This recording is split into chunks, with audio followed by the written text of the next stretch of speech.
Doctor সাহেব, আপনি প্রেসক্রিপশনের উপর যে ওষুধটা লিখছেন এটা আমার কিছুই বোঝা যাচ্ছে না। আমি বহুত দোকান ঘন্য কুটিও কমা পানো না। আরে এটা ওষুধ লয় তো, নতুন কলম দিয়ে লেখা শুরু করছি তো। তো প্রথম প্রথম ওই কালি বাড়া ছিল না, সেই জন্যই ওই প্রেসক্রিপশনের উপরে ঘষাঘষি করে লিছি। এটা হচ্ছে যে ঘষাঘষির দাগ। আপনি এটা একটা কাম করছেন, আপনি আর ঘষাঘষি জায়গা পেলেন না, এই প্রেসক্রিপশনের উপরে ঘষা লাগলো। জানেন এর জন্য আমি 50টা দোকান আমার ঘোরা লাগছে। এ হে, 50টা দোকান আপনি ঘুরবেন কৃষক?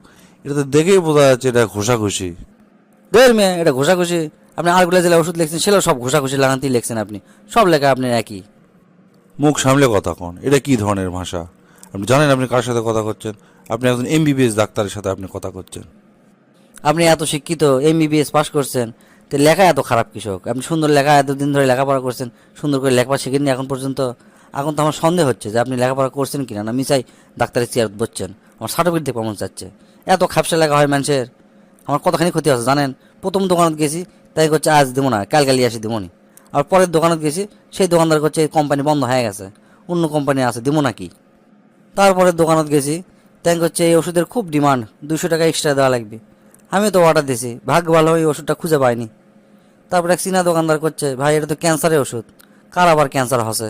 আমি তো শুনে আমার বুকতে ধরপড় করা শুরু করে দিছে। তা আপনি মিসাই উল্লা দোকানত ঘুরবার গেছেন কে? আমাদের এই চেম্বারের নিচে যে একটা দোকান আছে, এই দোকানত গেলে তো সব বুঝবার পারে। কথা তো ওটাই ডাক্তার সাহেব, আপনারা হচ্ছে শাকের করাত, মানে যাতেও কাটবেন আসতেও কাটবেন। প্রথমে আনো হচ্ছে যে আপনাকে 1000 টাকা ভিজিট দিয়ে আপনাকে দেখাবার, আসে কিছু না শুনতে আমাকে 5000 টাকা দিলেন পরীক্ষা।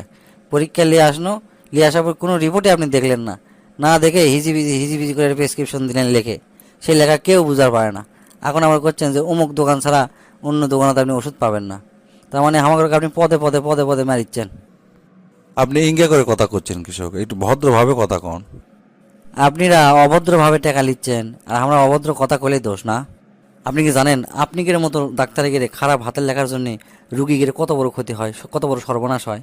যুক্তরাষ্ট্রের ইনস্টিটিউট অফ মেডিসিনের গবেষণা মোতাবেক সারা বিশ্বে 7,000 লোক মারা যায় এই আপনাদের মতো খারাপ লেখার জন্যে। আপনারা এমন এক সেবা পেশায় নিয়োজিত, যে সেবার কারণে মানুষ আপনাকে মন ভরে দোয়া দেবে। এখন আপনারা এমন পর্যায়ে এমন নিচে নেমে গেছেন, দোয়া তো দূরে থাক, রুগীরা খালি আপনার গেলায় আর গেলায়। সরি ভাই, আর লজ্জা দিয়েন না। আমি কাল থেকে আর কখনো এত বাজে এত খারাপ লেখবো না।